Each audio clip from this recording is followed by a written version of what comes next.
adik-adik semuanya. Sebelum kita mulai, mari kita berdoa terlebih dahulu.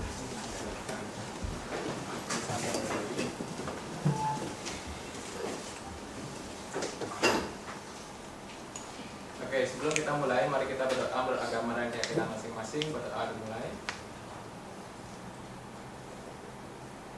Berdoa selesai. Silakan adik. Oke, jumpa lagi kita adik. Nah, hari ini kita akan fokus mempelajari media transmisi wireless adik. Kalau sebelumnya adik sudah mempelajari tentang apa itu IP address, apa itu VLAN, apa itu switch, apa itu routing, apa itu routing table, dynamic, static gitu ya. Kita sekarang akan fokus belajar tentang media transmisi wireless. Nah, ini agak unik adik. Seperti yang kalian ketahui, ada 3 media transmisi wireless yang media transmisi yang bisa kita gunakan. Ada yang berbasis copper, ada yang berbasis cahaya, ada fiber optik misalnya, ada yang berbasis wireless. Nah, kita akan fokus hari ini tentang ini, karena cara kerjanya cukup unik gitu ya. Nah, kita masuk ke pengertian transmisi wireless ya. Jadi media transmisi wireless atau media transmisi tanpa kabel ini telah memungkinkan kalian untuk tidak ada kontak fisik di antara endpoint. Kalian sudah sering menggunakannya dalam konteks kalian koneksi ke undiksar harmoni. Kalau kalian menggunakan media transmisi yang memiliki fisik kayak kabel gitu ya, contohnya yang kabel chopper atau tembaga yang RJ45 atau yang berbasis fiber optik, kalian kan perlu fisik kabel yang terkoneksi ke perangkat kalian. Nah, kalau wireless tidak ada deh. Yang secara teknis dia bekerja menggunakan gelombang elektromagnetik gitu ya. Elektromagnetik. Kalian familiar dengan kata magnet mungkin ya. Kalau magnet itu kan ada kutub positif, negatif gitu ya. Kalau di elektromagnetik dia bisa berubah-ubah. Kadang jadi positif, kadang jadi negatif gitu. Karena balik lagi konteksnya, komputer itu berkomunikasi secara digital 010101. Jadi kalau seandainya dia mau mentransmisikan nilai digital 1, dia sinyalnya mungkin jadinya positif. Kalau mau transmisi yang negatif dia jadi begitu tadi uniknya teknologi wireless. Termasuk juga di cahaya.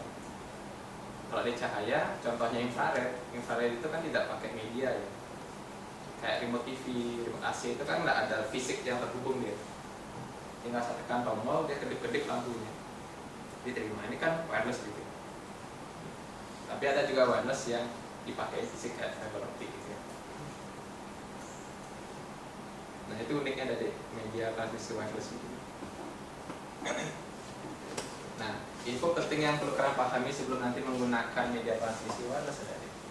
Dia itu bekerja menggunakan gelombang elektromagnetik gitu ya, yang tadi sudah disampaikan. Dia itu memiliki keunikan. Dia bisa menembus ruang bebas ada atau ruangan vakum.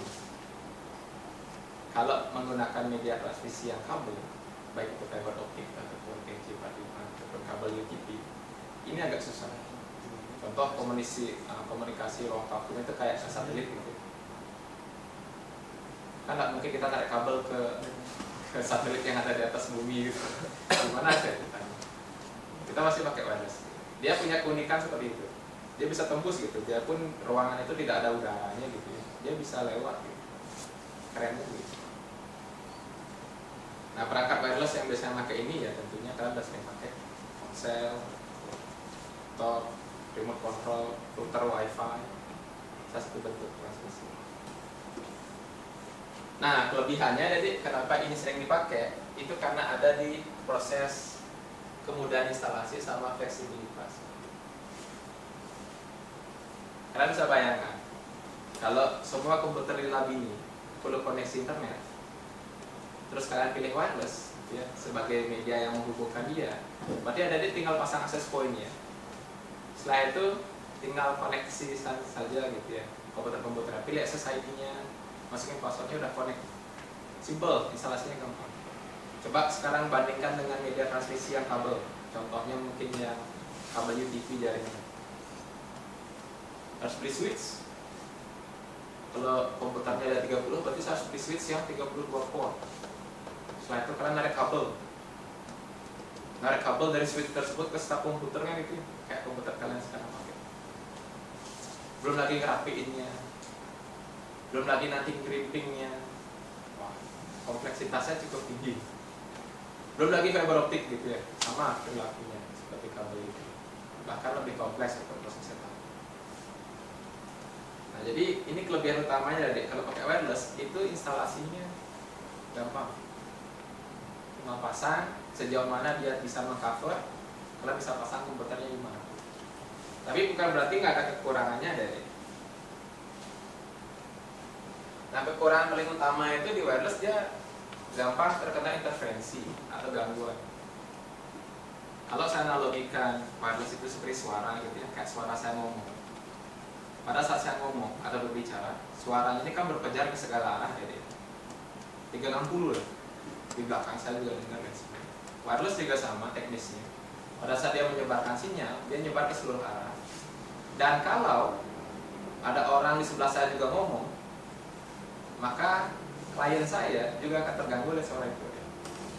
Saya bicara, teori wireless itu begini, di sebelah sana ada yang ngobrol gitu. Mobil ini tuh begini. Pasti kalian terganggu. Apalagi dia teriak-teriak ngomongnya gitu. Jadi, makanya mudah sekali wireless itu terferensi ya. Belum lagi kita berbicara mengenai perangkat-perangkat yang menghasilkan sinyal elektromagnetik juga, kayak microwave. Itu mengganggu sekali ya microwave. Nah, belum lagi teknisnya, kalau gitu ya, kalau alat ini menghasilkannya gitu dengan frekuensi yang sama seperti yang access point atau wifi itu hasilkan. Maksudnya gini, suara saya ini kan ada keunikannya ya. Kalian dengan tutup mata mendengar suara saya tahu ini Pak Edi gitu. Entah teknisnya itu di frekuensi 50 sekian. Kalau ada orang yang sama nadanya seperti saya frekuensinya, kalian pasti akan lebih susah membedakannya gitu. Itu interferensi yang sering terjadi. Kemudian dia ada juga di batasan jangkauan ininya, coverage areanya gitu ya. Kalau wireless, khususnya wifi yang nanti kita akan pelajari, di beberapa frekuensi yang kita gunakan nanti itu cakupan areanya itu berbeda, lebih kecil dia, lebih kecil. Tergantung sekarang kalau seandainya access point-nya saya pasang di ruangan ini gitu ya, di sebelah bisa sudah nggak dapat kan ada tembok yang menghalangi. Tapi kalau areanya terbuka, ada temboknya, mungkin saja bisa jauh. Ya, anggap ada di lapangan gitu ya. Kalau taruh tengah-tengah lapangan, mungkin 200-300 meter masih bisa. Tapi kalau ada temboknya, itu bisa berkurang dari 10 meter aja bisa nggak dapat. Kalau temboknya tebal sekali. Nah itu ada deh jangkauan. Oke. Kemudian itu informasi penting yang kalian perlu pahami tentang wireless. Jadi memang kekurangan dan kelebihan itu akan menjadi pertimbangan nanti kalian saat melakukan implementasi dari wirelessnya. Tidak ada media transmisi yang paling bagus itu ada dia dipakai. Karena kalian melihat beberapa faktor nanti. Itulah kenapa dalam proses implementasi biasanya ketiga media transmisi ini dipakai mix gitu.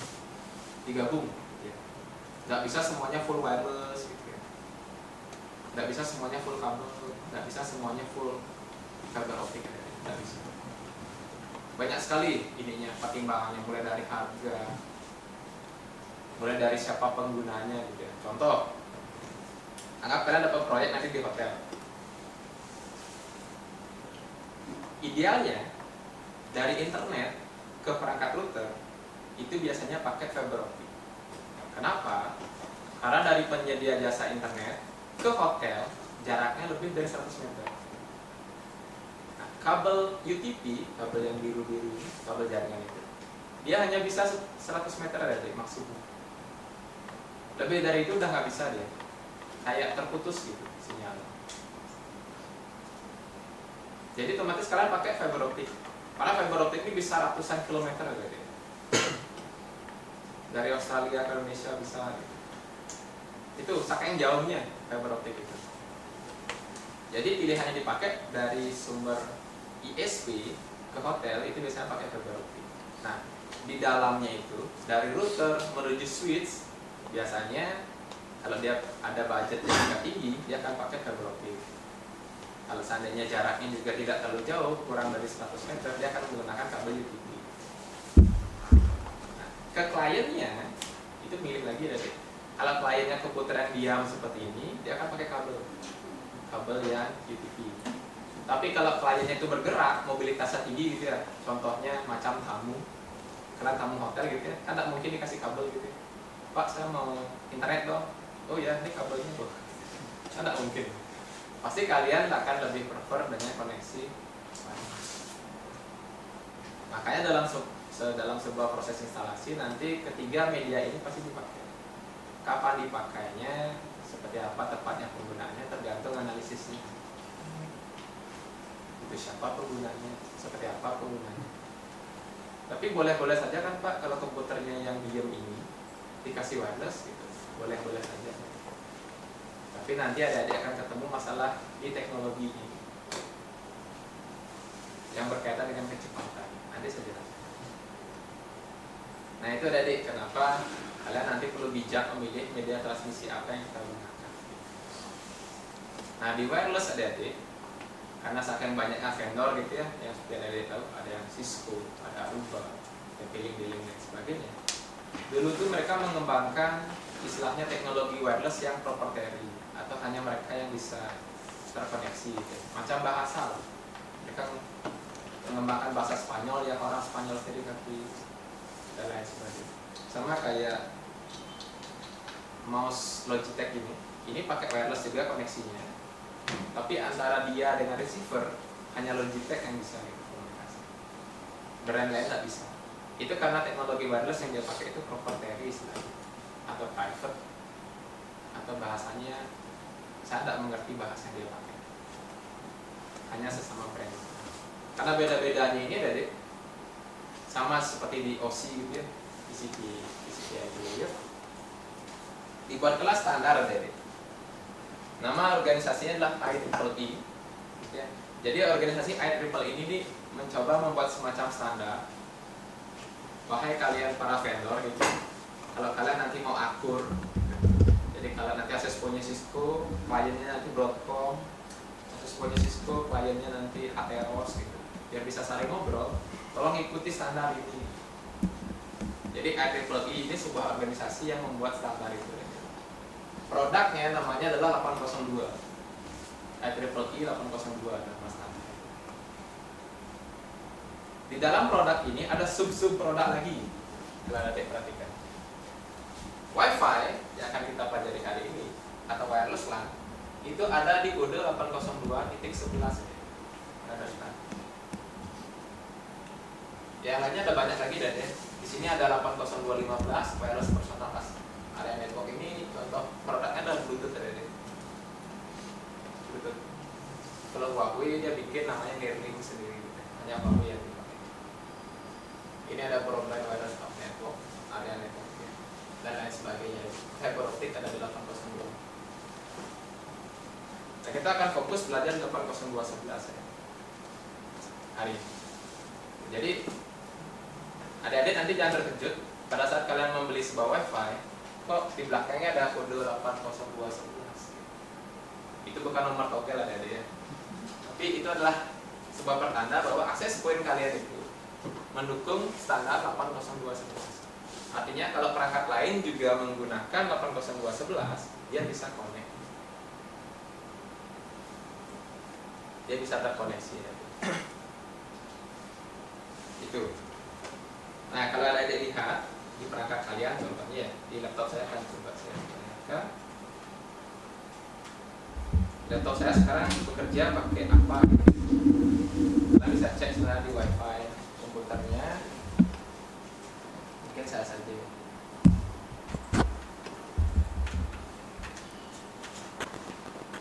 Ini kalian bisa lihat bahwa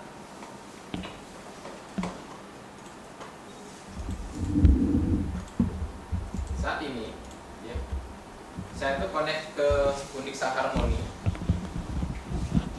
Saya connect ke Unixa Harmony menggunakan protokol namanya 802.11 yang AC. Nah, nanti saya jelaskan kenapa ada AC di belakangnya. Ini bukan air conditioner ya. Bukan air conditioner. Itu spesifikasi teknisnya lagi tentang 802.11. Kalau kalian pakai handphone juga pasti kelihatan 802.11.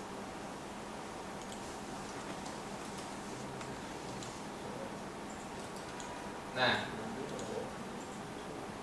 jadi adik-adik minimal sampai sini sudah paham sejarahnya atau alur ceritanya ya, kenapa bisa muncul 802.11. Nah, kita akan bedah sedikit tentang 802.11. Nah, di sini adik-adik bisa lihat bahwa 802.11 sendiri ada beberapa standar. Ada beberapa standar lagi gitu ya. A, AC, AD, AX, AY, D, M. Kalian bisa lihat di sini bahwa setiap standar ini munculnya beda-beda adik. Nah, jadi kisahnya gini adik, kisahnya. Pada saat standar awal ini dibentuk, namanya masih murni 802.11 adik. Ini standar ini dirilis tahun 97. Dia menggunakan frekuensi namanya 2,4 GHz. Saat itu dengan frekuensi segini, WiFi gitu ya, kalau kita sebut sebagai WiFi atau wireless LAN, itu hanya bisa mentransmit 2 megabit per second. Saat itu 97. Ini sudah wah sekali gitu ya. Artinya zaman itu yang sebelumnya kita harus pakai kabel, kita bisa pakai wireless untuk komunikasi. Keren sekali ya, 2 mega. Tapi kalau ada adik sendiri, kalau berdua gimana Pak? Kalau berdua ya bagi 2. Kalau bersepuluh gimana ya? Udah bagi 10. Teoritisnya ya. Nah, kemudian ada adik seiring dengan perkembangannya gitu ya, muncul yang A, 802.11A tahun 99 standar yang dirilis. Artinya gini adik, biarpun standar ini dirilis tahun 99 gitu ya, produk-produk itu kadang-kadang nggak langsung, tidak bisa langsung mengadopsi standar ini. Mereka nunggu beberapa tahun gitu untuk bisa mengadopsi standar ini. Nah, 99 itu dia menggunakan frekuensi yang berbeda dari 5 GHz. Dia bisa dapat speed lebih tinggi. Cuma kelemahannya adalah kalau kita berganti frekuensi seperti ini, kliennya kita harus sama deh. Maksudnya, kalau access point-nya nanti yang 5 GHz, kliennya juga harus 5 GHz deh. Artinya di sini jadinya polemik ada dia. Kita berganti ke 5 GHz, dapat speed lebih tinggi, tapi klien harus ganti semua. Agak dilema. Ya karena ini sudah hukumnya ada dia. Ini sudah standarnya. Nah, pertanyaannya, kenapa di setiap generasi ini, contohnya yang mungkin ini yang paling sering kita pakai sekarang ya, paling banyak ketemu yang M, rilisnya tahun 2009. Dia bisa mensupport 2 frekuensi, ada di 2,4 sama 5 GHz. Dia dapat speed yang cukup tinggi. Jauh sekali gitu. Apa sebenarnya yang terjadi? Kenapa bisa seperti itu? Padahal frekuensinya sama. Jawabannya ada di modulasi, ya, teknik modulasi. Sederhananya gini ya, 2,4 GHz ini, giga itu kalau kita konversi dia ribu, juta, atau miliar, atau triliun ya. Kalau 1 KB kan dia 1000 ya. Mega artinya mega, 1 mega itu berapa kilo? 1000. Artinya kalau mega itu 1.000.000. 1 kilo itu kan 1000. 1 mega itu 1.000.000. 1 giga berarti 1.000.000.000. Artinya 2,4 GHz ini dia elektromagnetiknya gitu ya, atau gelombang 2,4 GHz ini artinya ada 2,4 miliar denyut per detik. Berarti dalam 1 detik ada 2,4 miliar denyutan. Yang secara teknis harusnya kalau kita konversi jadi bilangan biner, berarti dia bisa mentransfer 2,4 gigabit per detik. Harusnya ya, harusnya dia bisa mentransfer sebesar 2,4 gigabit per detik. Tapi karena yang namanya teknologi saat itu belum mumpuni, dia belum bisa mengoptimalisasinya, sehingga baru dapat 2 mega saja. Berarti beratnya yang loss ya dari sama proses itu. Itulah yang dioptimalisasi dengan teknik modulasi, sehingga akhirnya bisa diarsip yang lebih tinggi. Muncul lagi pertanyaan, Pak, yang AC ini kan hanya 5 GB. Kenapa bisa dapat lebih tinggi daripada 5 GB, Pak?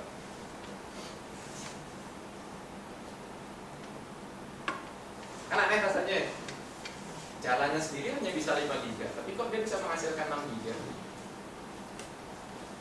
Teknologi saat ini ya, teknologi yang laptop saya tadi saya munculkan itu pakai yang AC. Dia bisa 6,9 GB. Di modulasi ini ada deh, yang generasi yang baru ini, dia sudah mengenal yang namanya kompresi data. Kenapa itu bisa terjadi? Karena prosesor dalam access point-nya bisa melakukan itu. Kalau dulu tidak bisa, karena cukup lambat. Jadi modulasi inilah yang mempengaruhi optimalisasi pada sebuah standar access point. Yang paling baru sekarang ada yang bisa kalian beli di Shopee, Tokopedia, itu yang AX. Standarnya tahun 2015, tapi saat ini sejak tahun 2020 kalian sudah bisa ketemu produknya di lapangan. Ini kalau kalian mau dapat speed 19,2 GB. Pakai main YouTuber Ultra Full K HD 100 sekian. Udah nggak nge-lag ada dia. Kalau internetnya juga segitu gitu. Kalau internetnya masih 100 Mbps ya lebih. Saya implementasikan ini. Internetnya 100 MB tapi wifi-nya 19 GB itu lebih ya.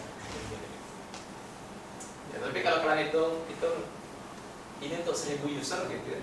Teknologi yang AX ini untuk yang 1000 user ya. Worth it nggak? Internetnya 100 dibagi 1000, wifi-nya masih oke, tapi internetnya nggak oke. Artinya, kalian perlu mempertimbangkan nanti saat implementasi wireless, berapa sih user yang akan dia handle? Itu pertama.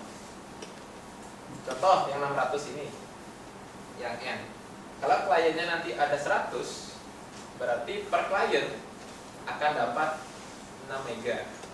Kalau pas benar-benar barengan ya, komunikasinya barengan gitu. Kalau internet kalian nanti 100 mega, ya masih susul lah ya, masih cukup lah. Kalau memang semuanya ngakses internet, mungkin udah nggak cocok. Mulai dari ISP-nya nggak cocok, harus diupgrade sama-sama 600. Apa maksudnya tadi? Nah, jadi nanti pada saat merancang sebuah jaringan perlu melihat ini. Kalau kalian hobinya streaming, pakai yang namanya Steam mungkin atau Drakor gitu ya. Internet kalian 100 mega. Ada yang suka streaming Drakor dengan full HD gitu ya, biar data opa-opanya cakep gitu ya. Terus ada yang suka streaming bola pakai 4K resolusinya dan sebagainya. Coba hitung-hitung gitu ya. Apakah wifi yang kalian sekarang gunakan di rumah itu sudah bisa membantu kalian mengarsip kecepatan yang dikasih sama ISP? Takutnya bukan ISP-nya yang lambat gitu, tapi access point kalian yang nggak mampu menghandle user sebanyak yang kalian gunakan itu. Apa sudah ada dia? Coba cek, karena gini ada deh. Faktanya ada dia di lapangan. Kalau ada deh beli access point-nya harganya, ya ada harga ada kualitas lah. Faktanya. Access point-nya harganya 500.000 ke bawah gitu ya. Dipakai 4-6 user itu udah ini dia, sudah nggak kuat.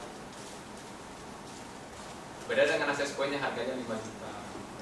Dikeroyok 100 user pun dia masih oke. Kalau kita lihat teknis dalamnya ya, RAM-nya beda, prosesornya beda gitu. Itulah kenapa dia bisa menghandle. Ya, artinya Adik nanti bisa mempertimbangkan sendiri di rumah kalian. Apakah akses point yang sekarang dikasih sama ISP kalian di rumah itu sudah cukup nggak dengan kebutuhan kalian. Dilihat mulai dari teknologinya dari ya minimal lah yang AC saat ini, access point yang AC. Tapi kalau kita udah ngomongin produk kalau kita udah ngomongin produk di lapangan, biasanya access point itu dia bisa dual radio namanya. Satu radio bisa jalan di N, satu radio bisa jalan di AC. Ada yang triple radio, ada 3 radio. Harganya memang lebih. Nah sampai sini ada pertanyaan ada deh. Kira-kira untuk standar teknologi. Ini sifatnya ini tadi ya. Ini yang sifatnya terstandarisasi. Banyak teknologi wireless yang proprietary atau tidak mengikuti standar. Biasanya hanya bisa dipakai oleh brand itu saja. Dengan kelebihan dan kekurangannya masing-masing. Tetap orang pakai kadang-kadang teknologi proprietary karena fiturnya biasanya. Fitur. Kalau kadang menggunakan yang standar begini, ada fitur yang terbatasi.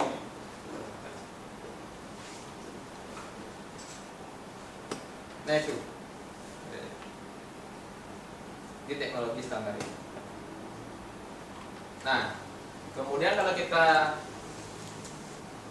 masuk lagi ke teknologi wireless ini, kalian tidak akan lepas dari yang namanya antena. Karena elektromagnetik itu harus dipancarkan melalui antena. Sekecil apapun perangkat wirelessnya, pasti pakai antena, termasuk handphone kalian gitu ya. Biarpun hanya antenanya hanya senti atau semili gitu, atau hanya sebuah titik gitu ya pada sebuah motherboard atau sebuah rangkaian, itu sudah ada sebuah antena dari. Nah seberapa panjangnya perlu antena itu dan seberapa pendeknya tergantung ada di power yang mau kalian kirimkan atau mau diterima. Teknisnya mungkin tidak akan terlalu bahas gitu ya, itu mungkin bagian orang elektro. Tapi jelas antena itu kalian bisa kelompokkan ada 2 jenis antena. Ada yang kita sebut sebagai omnidireksional antena, dimana sifatnya ini sifat yang mengejar ke segala arah, kayak lampu gitu ada dia. Yang omni, ingat aja O gitu ya. Omni artinya dia bulat.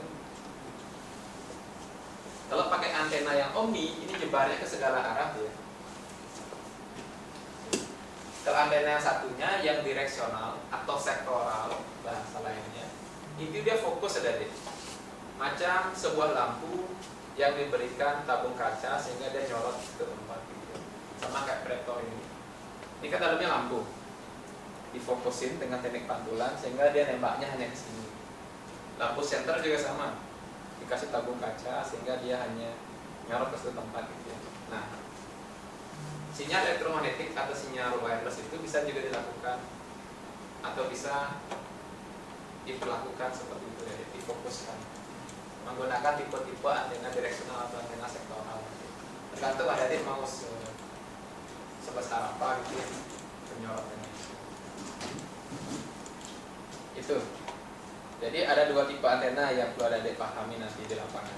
Di access point nanti kalian kalau megang beberapa merek gitu ya, kalian akan melihat bahwa ada yang pakai antena omni, ada yang pakai antena sektoral access point. Otomatis mereka penggunaannya pun berbeda. Gitu ya. Jadi kalau ada di contoh yang sekarang ini access point-nya di atas ini pasti pakai omni. Karena usernya dari situ gitu ya. Coba di lantai atas mungkin juga bisa connect ke sini. Nah, kapan dipakai sektoral? Contohnya, ini sering kalian temukan kalau di BTS ya. Tahu BTS? Bukan yang Korea. Bukan yang nyanyi-nyanyi itu. BTS itu towernya Telkomsel kalau kalian bilang gitu. Yang merah putih itu, tahu kan? Kalian sering lihat bentuknya kayak drum gitu, kayak kendang yang bulat itu. Nah, itu bukan kendang beneran, itu sebuah antena ada. Itu sebuah antena sektoral ada ya. Coba kita cek ya.